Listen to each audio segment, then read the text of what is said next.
3 দিনের মধ্যে ফলাফল পেতে চাইলে এভাবে ইস্তেগফার করুন। জীবনে কি চান? অনেক টাকা পয়সা, সম্পদ কামাতে চান, গাড়ি চান, প্রেম ভালোবাসায় সাকসেস হতে চান, অধিক সম্পদের মালিক হতে চান, চাকরি পেতে চান, দ্রুত বিয়ে করতে চান, সন্তান পেতে চান, আপনি জীবনে কি চান সবকিছুই সম্ভব হবে যদি আপনি এভাবে 3 দিন ইস্তেগফার করতে পারেন। আজকে ইনশাআল্লাহ ইস্তেগফারের একটা সিক্রেট বলবো, যে সিক্রেট আপনি কখনোই আগে শুনেননি। আপনি যা কিছু পেতে চান সবকিছুই পাওয়ার একমাত্র মন্ত্র হচ্ছে ইস্তেগফার।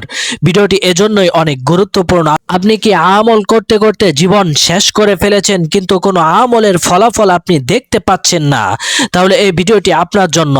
আমরা ইস্তেগফারের 5টা এমন সিক্রেট সময় বলে দেব, যে সিক্রেট সময় ইস্তেগফার করলে আপনার সবকিছুই সম্ভব হয়ে যাবে। আপনি 3 দিনের মধ্যেই ফলাফল পেতে শুরু করবেন।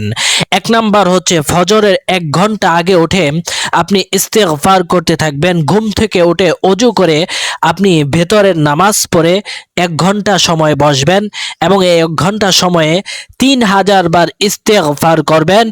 ইনশাআল্লাহ ইনশাআল্লাহ আপনি একদিনের মধ্যেই ফলাফল পেতে শুরু করবেন। তাই প্রিয় দর্শক মণ্ডলী, আপনি যখন এশারের নামাজ আদায় করবেন, ভেতরের নামাজটা বাকি রাখবেন।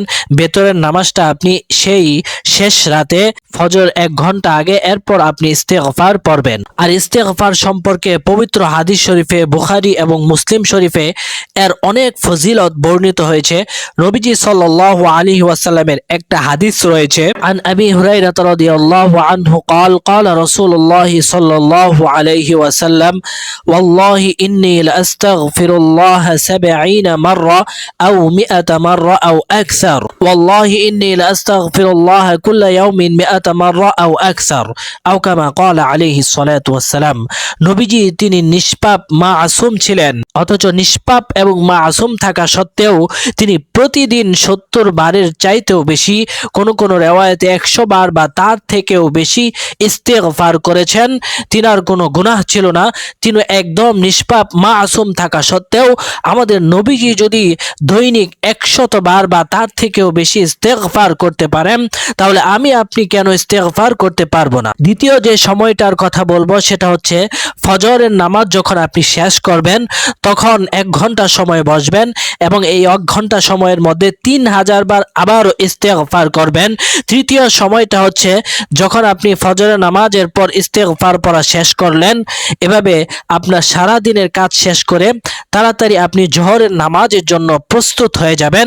এরপর জোহরের নামাজের আগে অল্প কিছু সময় গোসল করার পর এই ইস্তেগফারের আমলটা করবেন এবং তখনও 3000 বার এই ইস্তেগফার পড়বেন।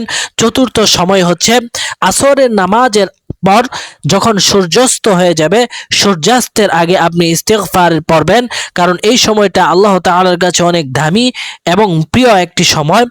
আর মাগরিবের নামাজের পর এভাবে আপনি যখন ইস্তেগফার নিয়ে পড়বেন, ইনশাআল্লাহ ইনশাআল্লাহ আপনার আশা পূরণ হতে চলবে এবং একদিনের মধ্যে আপনি ফলাফল পেতে থাকবেন। প্রিয় দর্শক মণ্ডলী, নিত্য নতুন এমন আমলের গুরুত্বপূর্ণ ভিডিও পেতে আমাদের এই চ্যানেলটি সাবস্ক্রাইব করুন, আমাদের সাথেই থাকুন।